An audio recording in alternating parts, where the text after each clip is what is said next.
I left him without a word, slipping out of our shared apartment one rainy afternoon while he was at work. There was no dramatic confrontation, no tearful goodbye, just the quiet click of the door as I carried my suitcase down the stairs.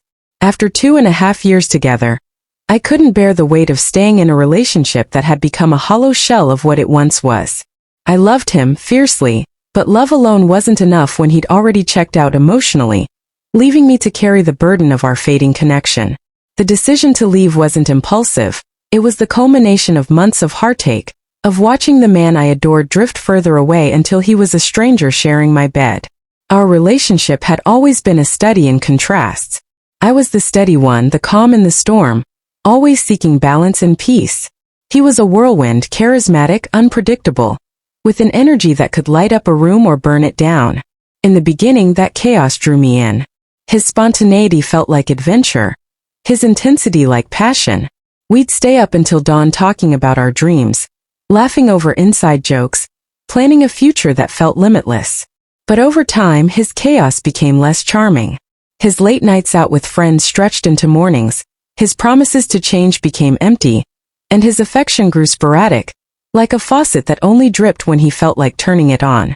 I tried to bridge the gap, to be patient, to understand that maybe he was just going through something.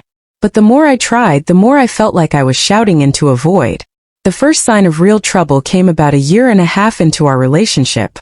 We were at a friend's party, and I caught him in a corner, whispering with a woman I'd never seen before. Her hand rested on his arm, and his smile was the one he used to reserve for me, warm, intimate, unguarded.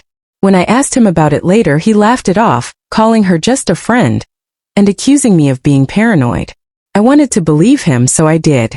But that moment planted a seed of doubt that grew with every unanswered text, every vague excuse for where he'd been. By the 2-year mark, I was finding receipts in his jacket pockets for dinners I hadn't attended, noticing unfamiliar perfume on his shirts, and waking up to an empty bed more nights than I cared to count. I never confronted him with hard evidence. I didn't have it, but the signs were there, and my gut screamed what my heart didn't want to hear. The final straw wasn't a single event but a slow, agonizing realization. Our conversations, once the heartbeat of our relationship, had withered. I'd talk about my day, my hopes, my fears, and he'd nod absently, his eyes glued to his phone or lost in some distant thought. One evening, as we sat on the couch, I poured my heart out about a rough day at work, and he didn't even look up, just mumbled, "That sucks," while scrolling through his messages. I stopped mid-sentence, staring at him, waiting for him to notice I'd gone quiet. He didn't. In that moment I saw it clearly. He wasn't there anymore. Not for me, not for us. The man I loved had slipped away, and I'd been clinging to a ghost. Leaving was both the hardest and easiest thing I'd ever done. I packed my things over a week, moving in slow motion, each item a reminder of the life we'd built together. The mugs we bought on our first vacation, the blanket we'd curl up under during movie nights. I wrote him a letter explaining why I was leaving, but I tore it up before I left. Words felt pointless when he'd stopped listening long ago. I moved into a small apartment across town, a place that felt too quiet at first, too empty. The first few weeks were brutal.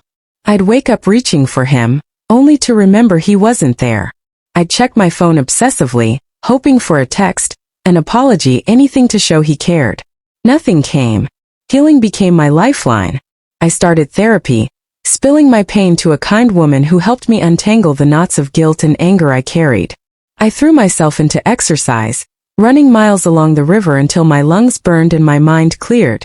I built new routines, coffee shop mornings, journaling at night, dinners with friends who reminded me who I was before him.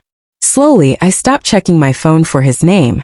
I started to feel like myself again, or maybe a new version of myself, stronger for having walked away. Months later, on a crisp autumn evening, there was a knock at my door. I opened it to find him standing there, his face pale, his eyes red-rimmed. My heart lurched, but I steadied myself, stepping aside to let him in. He looked around my apartment at the life I'd built without him, and his voice cracked as he spoke. "I'm sorry," he said. "I didn't even say goodbye." He told me he'd been a mess since I left, that he hadn't realized how much he'd taken me for granted until I was gone. He admitted to the cheating, not one affair but several, brief and meaningless, he claimed, born out of his own confusion and cowardice. He said he'd felt overwhelmed by our relationship, by the depth of my love, and didn't know how to match it. Instead of talking to me, he'd run, to other women, to late nights, to anything that let him avoid facing himself. I listened, my hands folded in my lap, feeling a strange calm settle over me. His words hurt, confirming what I'd suspected, but they also freed me.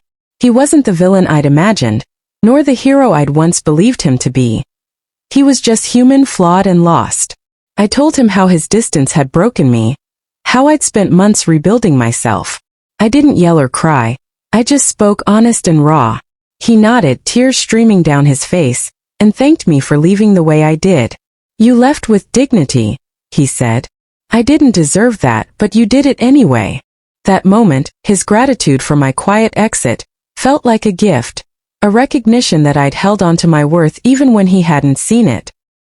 He left that night and we haven't spoken since. I don't hate him. I don't even miss him anymore. Healing, I've learned, isn't loud or dramatic. It's the quiet work of picking up your pieces, day by day, until you're whole again. It's forgiving yourself for staying too long, for loving too hard. It's looking in the mirror and seeing someone you're proud to be. I'm still healing, but I'm also living fully, freely, and on my own terms. And that, I know, is enough.